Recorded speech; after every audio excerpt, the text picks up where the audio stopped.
Please welcome Madeline Bell and Lucinda Duncalfe.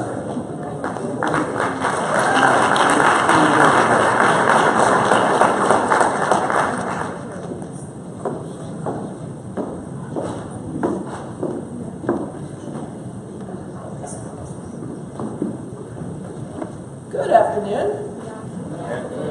So I'm Lucinda Duncalfe. I'm the CEO of Monotate, which is a tech company located out in Conshohocken, and it's my fifth venture-backed technology company. So I've been around a long time, but I've never had the opportunity to sit with Madeline before. We enjoyed the fact we were running a little late today because it gave us a chance to get to know each other behind the scenes. So we're going to talk for the next 25 minutes or so about Madeline and her personal journey, and also CHOP and what CHOP means to Philadelphia. So I thought maybe we could start. I know everybody is familiar with the CHOP, big buildings with the sign. Can you just share with us a little bit, Madeline, about the organization? How big is it? What's the impact? What's the scope of services? Sure. Well, the Children's Hospital of Philadelphia is the first children's hospital in the nation. We are a $2.5 billion a year revenue organization with 14,000 employees. And people just think of us here in University City, but actually we have 50 locations, everywhere from New York City down to Cape May, New Jersey, all the way out to Lancaster. And we do everything from primary care, home care. We have specialty centers in the community, relationships with different hospitals.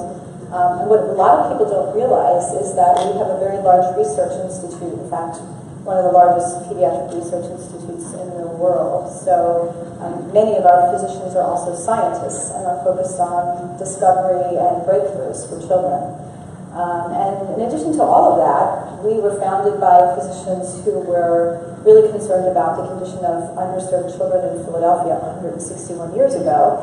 And for that 160-year period of time, we've been very focused on underserved children in Philadelphia. So in addition to all the great things that we do that attract patients from around the world, we really very much care about the children in our backyard. Wow, it's impressive. I didn't know all that. I think we'll drill back there. But let's start first with your personal journey. So am I right that you started out as a nurse? Yes, give us your path. I did. I started as a pediatric nurse working night shift, which was the only open position at that time. And never in my wildest dreams, I actually started I'm at CHOP the second time around. When I first graduated from college, I started there as a night shift nurse, never thinking that one day I'd be a CEO of 14,000 employees at the very same place I was working. And I think that, a lot of people, I get Wharton students and others who come to work with me and want to hear about this very well thought out, mapped out journey. And I always tell them that careers are not linear, and they move up and down and back and forth, and sometimes you have to take lateral roles to learn something. And I think the one component of my career path that's been consistent all along is when people asked me to do something, I always said yes, even though it was outside of my comfort zone. So from being a nurse, I went into planning and new business development at another health system, eventually came back to CHOP and did many different executive roles, including before becoming CEO, I was Chief Operating Officer for 8 years. So nothing linear about that career, but really sort of an exciting career journey. And as I said, a couple of lessons are sort of taking chances and so you never really know where life is going to bring you in your career. That's right. I think we all have. The older you get, the more you realize that it's about being open to opportunity wherever it arises, not just in some map that you have. So as one female CEO in a male-dominated field to another female CEO in a male-dominated field, do you have comments about that? You have this great blog. We should plug your blog. You wanted to share a little bit about that, and maybe share a couple of observations, particularly for the young women in the room. Well, I created a blog because I often, at events like this, and women will come to me and say, wow, I'd love for you to mentor me. And I just don't have the bandwidth or the time to mentor everyone. So I started a blog. It's called Heels of Success, Elevating Women in the Workplace.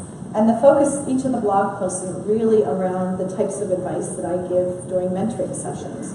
And I was really focused on elevating women, and I realized actually a lot of men read my blog too, because many of the lessons that I write about in my blog are leadership lessons, and can apply to men or women. But I really started focusing on those things sometimes that women do that separate us from men, sometimes very self-deprecating language before speaking, or raising your hand in a meeting before speaking.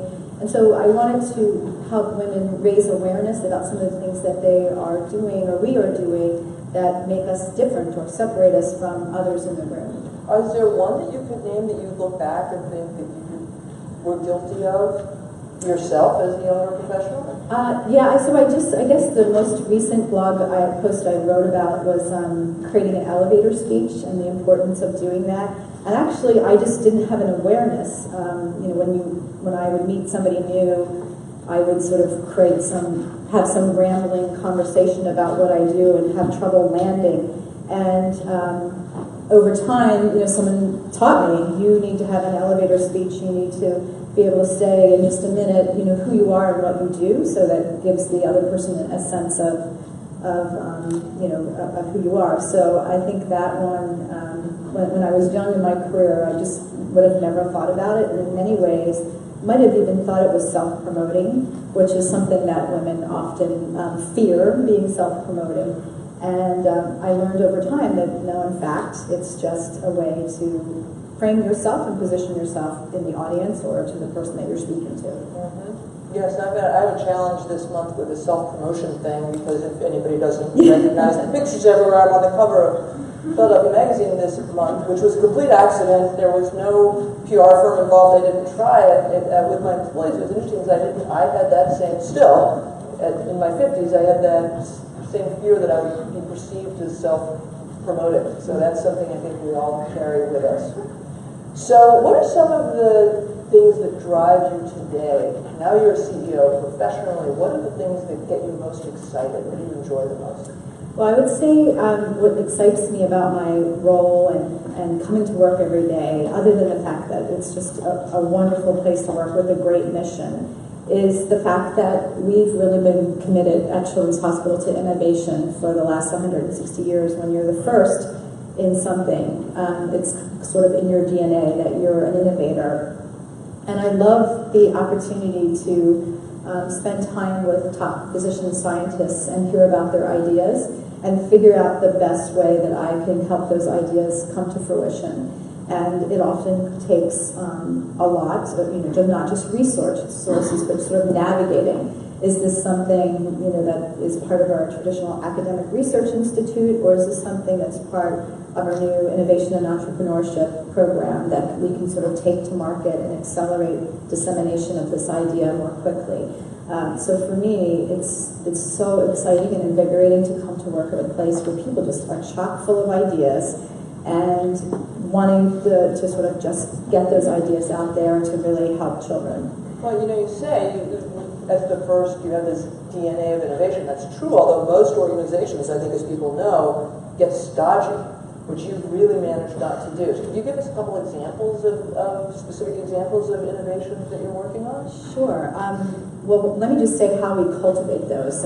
We have been doing, in addition to our traditional research institute, which is bringing forward new ideas all the time, we do an innovation tournament, and to get ideas not just from the typical research cycle, but anybody who has an idea for a new app or a new type of medical equipment, or hey, we could do something in a different way. And I think that's really exciting because you're right, you kind of, if you're an innovator, you could rest on your laurels and not really raise the bar. So this is sort of like the idea that the best ideas come from people who are doing the work every day and not necessarily from me sitting in an office somewhere.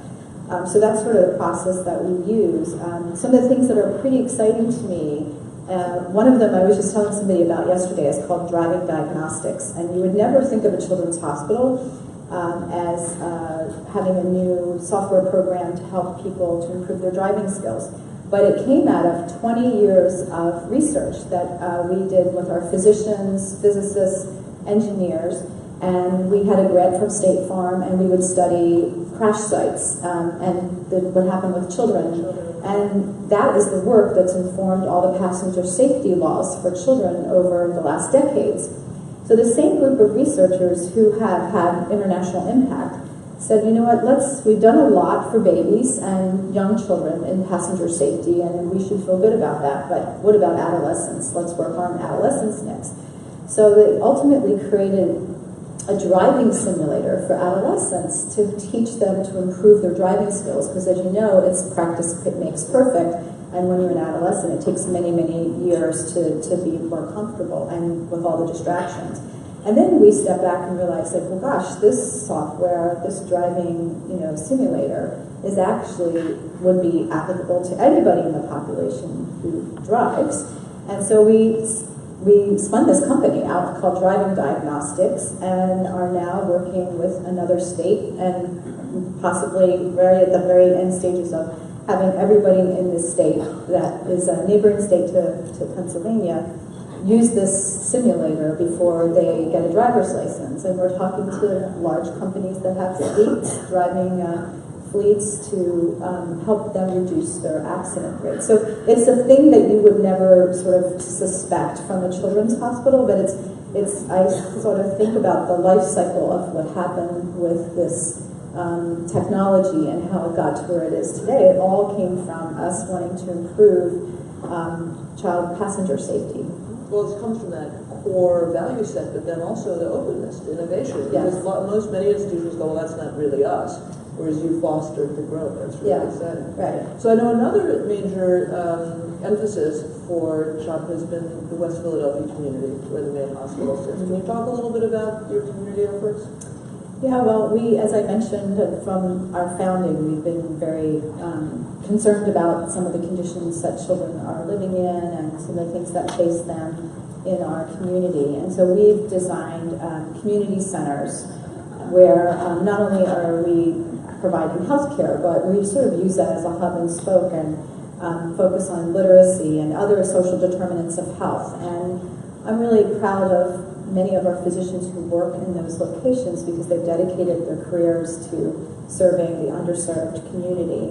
And most recently, we just built a new primary care center at Broad and Mars Street in South Philadelphia, where we've created a new library, a new rec center, a new health center for CHOP, and a new health center for the city of Philadelphia, all really aimed at trying to improve the health of the community, of the children and families that are living in the immediate surrounding areas. So again, programs focusing on nutrition, focusing also on obesity, on asthma prevention, improving literacy, you name it. So I think we don't often talk about some of the things that we're doing in the community because they may not be the sort of the international headliners that some of our research, discoveries of vaccines or other major discoveries, but I'm just as proud of the work that we're doing locally in the inner city. That's great. So one of the challenges that I think every organization faces is talent.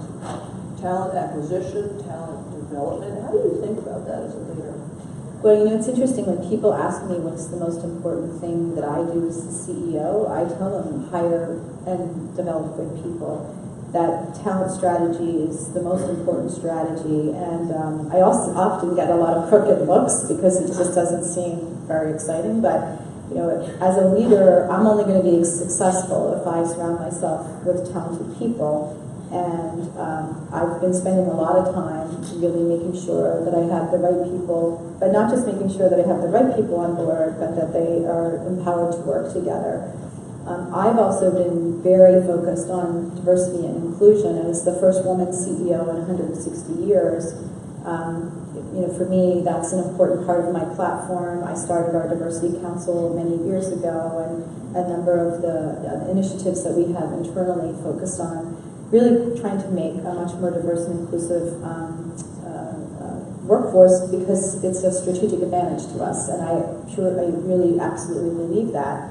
And it's been something that I've felt good about impacting over the last several years. So I think that hiring the right people, developing them, and talent is scarce in many fields, and you know from your world. We are trying to hire, some specialists there were only a few in the world of their type, and so we really have to be competitive, not just to find the right people, but to retain them. And I'm finding more and more it's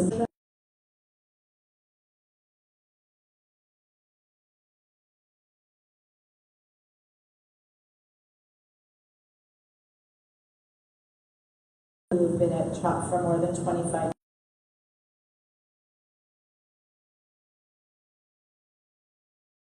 Be, celebrating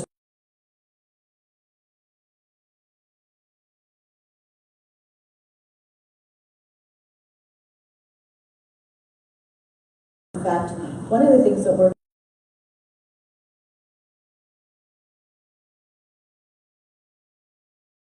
as you can imagine, the most complicated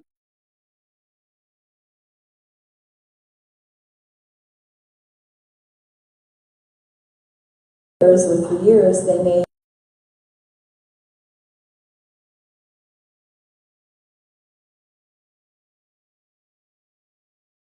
maybe having them move to a different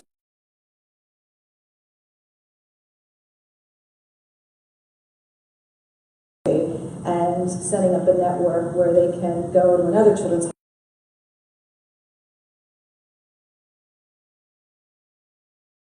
to career. Could you just share with us sort of a week in a CEO's life? What sort of things are you doing? Are you in front of crowds all the time? Are you working one-on-one? Are you spending time with your team? What does this job actually entail? Well, certainly I spend time with my teams, and I don't tell them what to do. I let them make their own mistakes and learn from them, hopefully empower them to make their own decisions, and I'm there helping them maybe to prioritize or work through problems. So there is some aspect of spending time one-on-one with people or spending time in teams. Because I raise money, and Children's Hospital is a charity, and a lot of people don't think of us as a charity. I spend a lot of evenings and weekends raising money and building awareness in the community about the types of unique things that we do that people can get involved in. So that's a lot of nights and weekends. It's certainly a 7-day-a-week job. And in addition to sort of being in the meetings, I also spend time what we call doing walk rounds. And so I actually go onto the front lines and go out to the inpatient units and talk to doctors and nurses on the front lines. And we call it situational awareness. It's a way for me to not sit in a corner office, but for me to really understand what are people's hopes and fears, what are their ideas. I always say to them, if you're in the locker room saying, I wish they would do this, I wish they would do that, well, I'm they, and you should share that information with me. So it's helpful. It's really helpful to have discipline, to build time in your schedule when you're a CEO to get out on the front lines and really understand what people are going through and to have empathy for their situations and what are some of the challenges that they're facing. And of that whole mix of things that you do, what are the things that you personally enjoy the most, and what are the things that are most challenging for you? Well, I would say what's always most challenging for most CEOs is just interacting with the board, because you have this multiple constituents. Tomorrow. Yeah, so we're on this page. You have multiple constituents, and what makes them a board member is because they're accomplished and talented, and luckily the people that are on our board are passionate about our mission. But for me, that's multiple stakeholders, and making sure I'm communicating with them, and many of them have ideas, so fielding those ideas and making sure there's really good flow of information back and forth. So that's how many people are on your board? 14. 14. We used to so have the way I 30. describe this board of 9 is that Yes. you have 14 bosses. Yes. It could be a little bit daunting. Yeah, so can you imagine having 14 bosses? Probably not. So that's a challenge at times, I think. And it's certainly a challenge when you go to bed at night and think, well, there's 14,000 people counting on me to make sure that I'm at the helm and that I'm sort of seeing, sort of down the horizon, understanding what's coming and what may impact us. So those are sort of some of the challenges. I think what I really like is what I mentioned to you is getting out there and meeting people, and not just going out on the front lines to the bedside and talking to doctors and nurses and others and to our patients and their families, but also going into research labs. I do a video blog to our board to try to keep them engaged in some of the interesting things that we're doing.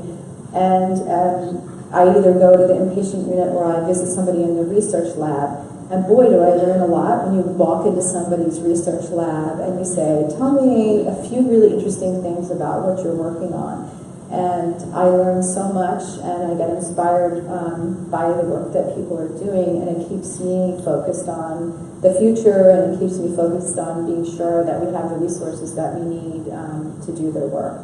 So speaking of the future, tell us about your vision for your organization. 10 years, even 20 years out, it's a large institution with a huge impact on your industry or on healthcare. How are you thinking about the future? Well, for me, it's really important that we remain and continue to raise the bar as an international leader with international impact. And what does that look like? That looks at like research discoveries and breakthroughs for children that cure diseases, that find new treatments for diseases. And I know that seems very lofty, but it's very much within our ability to do that. And to really create the care model of the future. So one of the things that we're really focusing on as an example in creating the care model of the future is digital health.